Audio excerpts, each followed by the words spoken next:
जय माता दी दोस्तों। सबसे पहले नवरात्रि की ढेर सारी शुभकामनाएं। आज है नवमी। नवमी के दिन सभी के घरों में कन्याकुमारी पूजन होता है, तो इसीलिए हमारे घर पे भी छोटी छोटी कन्या आई हैं। आज हमारे घर पे कन्याकुमारी पूजन है।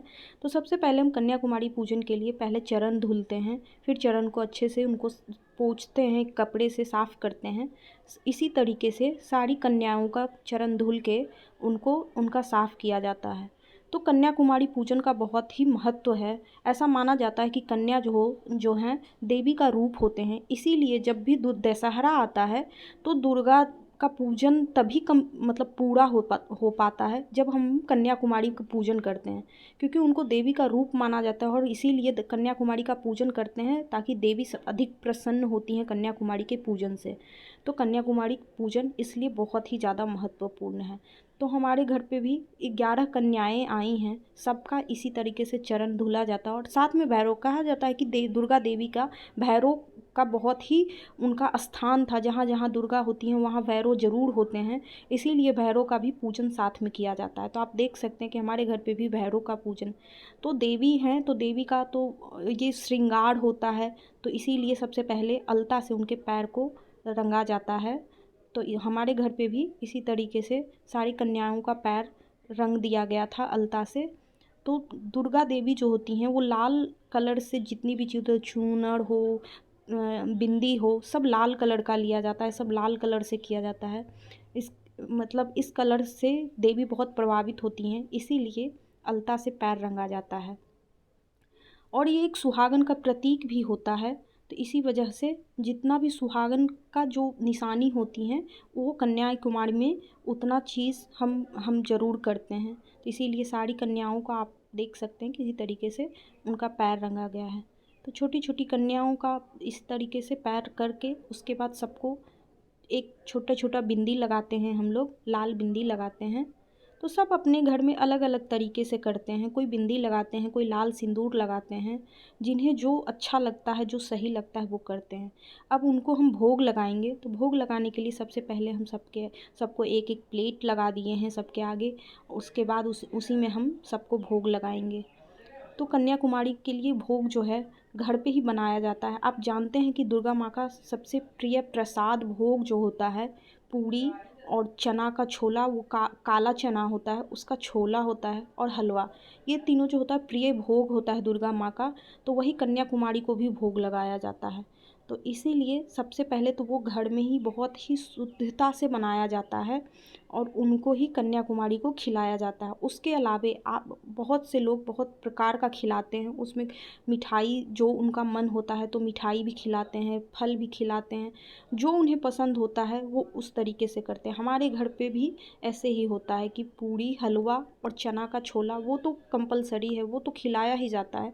साथ में मैं मिठाई भी घर पे ही बनाई हूँ, आप गुलाब जामुन और लड्डू, तो वो भी मैं कन्याकुमारी को खिलाऊंगी। उसके बाद साथ में फ्रूट्स भी खिलाएंगे, फल भी खिलाएंगे। तो इस तरीके से हम सबसे पहले कन्या माता को पूड़ी दे दिए हैं। उसके बाद हम इसमें डालेंगे हलवा और चना का छोला। तो आप कहा जाता है कि बहुत ही प्रिय होता है दुर्गा जी का ये प्रसाद। और इस दिन बहुत ही एक अलग उसमें स्वाद भी आता है, क्योंकि हम कहते हैं ना कि जैसा मन वैसा अन्न। तो जिस मन से आप बनाते हैं, जितने साफ़ सफाई से आप खाना बनाएंगे उतना वो अच्छा होता है। और इस दिन देवी की कृपा से बहुत ही स्वादिष्ट बनता है। आज का प्रसाद का ये महत्व होता है, इसीलिए तो हम अभी अब देवी को सभी कन्याकुमारी को चना का प्रसाद परोस रहे हैं। तो इस तरीके से फिर हलवा देंगे सभी के प्लेट में। हमारे घर पे बहुत छोटी छोटी कन्या आई हैं, बहुत क्यूट क्यूट सी, तो बहुत प्यारी प्यारी आई हैं। तो इन सब के लिए हम पहले अब खाना भोग लगा देंगे, साथ में जल ग्रहण करने के लिए भी देते हैं। तो फिर ग्लास में हम जल भी देंगे। इसी तरीके से सारी कन्याओं को दे देंगे। अब हलवा देंगे। छोटी छोटी कन्या रहती हैं, मीठा ज़्यादा खाना पसंद नहीं करती हैं, तो ये मना कर रही थी, थोड़ा थोड़ा देने को कह रही थी। फिर भी मैं बहुत ही थोड़ा दी हूँ, एक मिठाई, एक लड्डू, थोड़ा सा हलवा, थोड़ा सा पूड़ी। इस तरीके से हम लोग ज़रूर खिलाते हैं कन्या को। हमारा हिंदू पर्व बहुत ही ख़ास होता है। हर पर्व में कुछ ना कुछ हमें संदेश मिलता है। जैसे कि हम दुर्गा पूजा में कन्या पूजन करते हैं। ये इससे एक मैसेज मिलता है कि कन्या को तो सबसे पहले सभी लोग देवी मानते हैं और इससे नारी शक्ति को बढ़ावा मिलता है। तो ये बहुत ही खास संदेश दे के जाता है और इसीलिए हमारा हर पर्व भारत का बहुत खास होता है। इसीलिए विश्व में ये बहुत ही प्रचलित होते हैं। जो हिंदू सभ्यता है वो हमारे विश्व के लोग अपनाते हैं। इस बहुत ही ज़्यादा प्रचलित है। दुर्गा पूजा बंगाल, बिहार, उत्तर प्रदेश में बहुत ही धूमधाम से मनाया जाता है। जैसा कि आप देख रहे हैं कि सभी कन्याओं को हम एक एक कमल का फूल दे रहे हैं। ऐसा माना जाता है कि माता को कमल बहुत प्रिय होते हैं, इसीलिए हमारे घर में कमल का फूल ज़रूर ही दिया जाता है।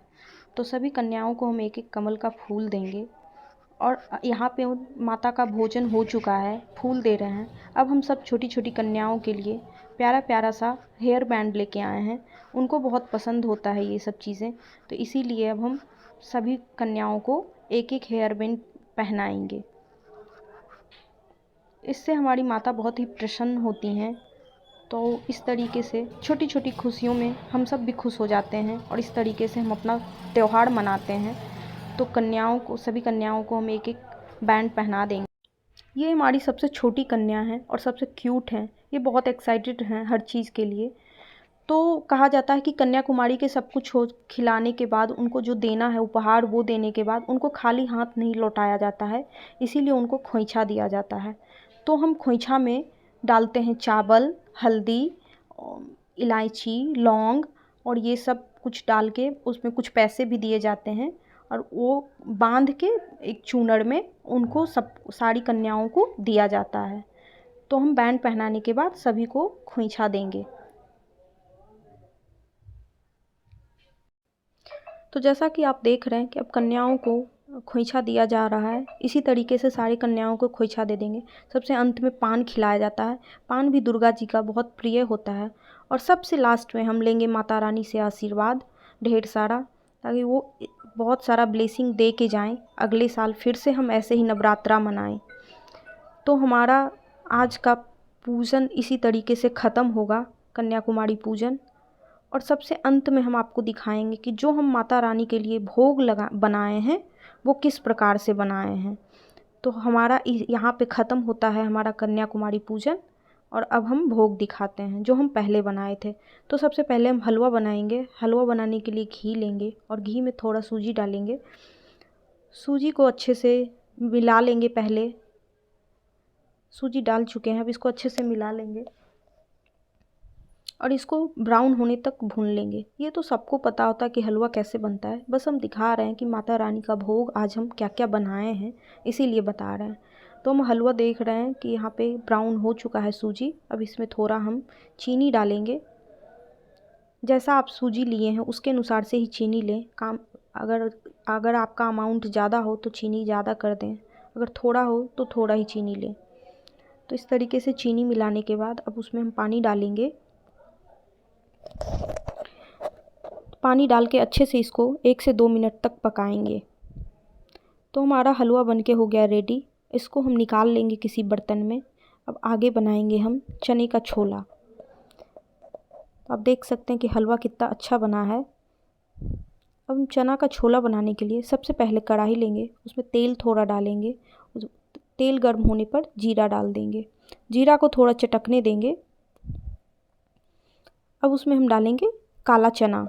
तो काला चना के लिए सबसे पहले उसको थोड़ा सा उबाल लें, अच्छे से धो के उबाल लें चना को। उसके बाद इसको भून लें।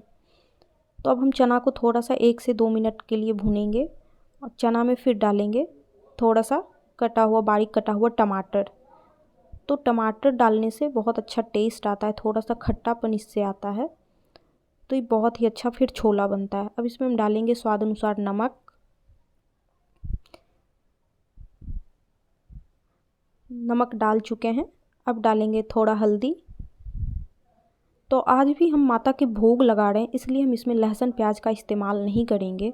हम आप सबके घर में भी ऐसे ही बनता होगा शायद। आप सब कमेंट करके बताएं कि क्या आप सबके घर में प्याज लहसुन का इस्तेमाल आज होता है या नहीं।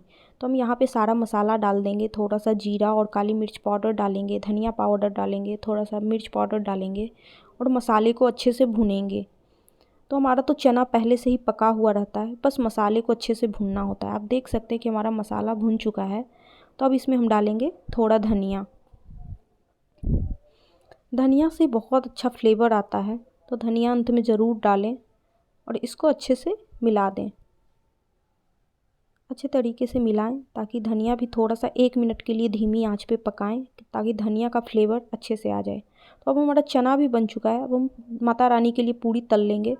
तो पूड़ी के लिए तो आप सबको पता ही है कि आटा अच्छे से सॉफ्ट डो लगा लें एक, और उसको इस तरीके से तेल गर्म में एक एक पूड़ी डाल के हल्के हल्के कड़छी से दबाएंगे तो पूड़ी हमारा बहुत ही अच्छा फूल जाता है। तो इसी तरीके से हम सारे पूड़ी को तल लेंगे और हमारा माता रानी का भोग तैयार हो जाएगा। आप सब इसी तरीके से जुड़े रहिए और ढेर सारा प्यार दीजिए। Thank you so much.